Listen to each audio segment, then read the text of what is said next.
Ce projet implique un laboratoire de Grenoble qui s'appelle le CERMAV, le Centre d'études de recherche sur les macromolécules végétales, et puis une entreprise qui a ensuite industrialisé le procédé avec nous. Le produit qui est issu de ce projet est innovant parce que c'est une compresse chirurgicale biorésorbable et hémostatique. Alors ça veut dire qu'on peut à la fois la laisser dans le corps humain et surtout qu'elle bloque le saignement. Cette compresse est fabriquée avec un nouveau procédé basé sur l'utilisation des fluides supercritiques et elle est donc de meilleure qualité, elle est très propre, elle ne comporte pas de résidus de solvants chimiques, donc c'est un meilleur produit.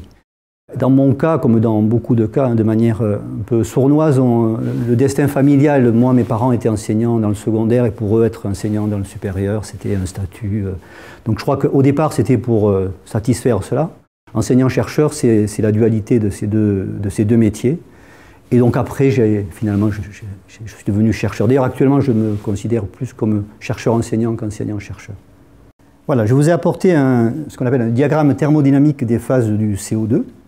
Pourquoi? Parce qu'on va y voir les zones supercritiques, hein, qui sont les parties du fluide l'état du fluide qu'on a utilisé dans ce procédé. Alors vous voyez, c'est assez joli, il y a des belles courbes, il y a comme une montagne ici avec le point critique qui est ici, en haut de la montagne. Et effectivement, travailler avec des fluides supercritiques, c'est travailler dans cette zone-là, ce qui n'est pas très habituel, parce que d'abord, c'est compliqué.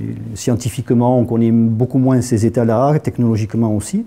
Et vous voyez, la comparaison que je voulais faire, c'est que de la même façon que monter et gravir une montagne, c'est difficile, mais quand on est en haut, l'air est plus pur.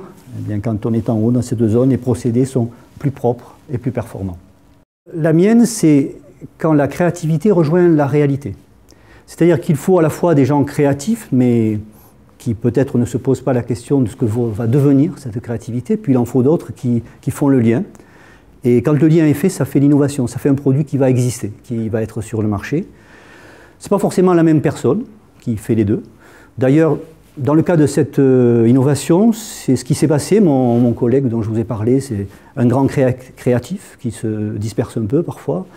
Moi, j'ai plutôt des tendances j'ai une formation d'ingénieur, donc j'ai profité de sa créativité et puis j'ai développé une créativité plus technologique. Et c'est comme ça qu'on est arrivé à faire quelque chose qui existe.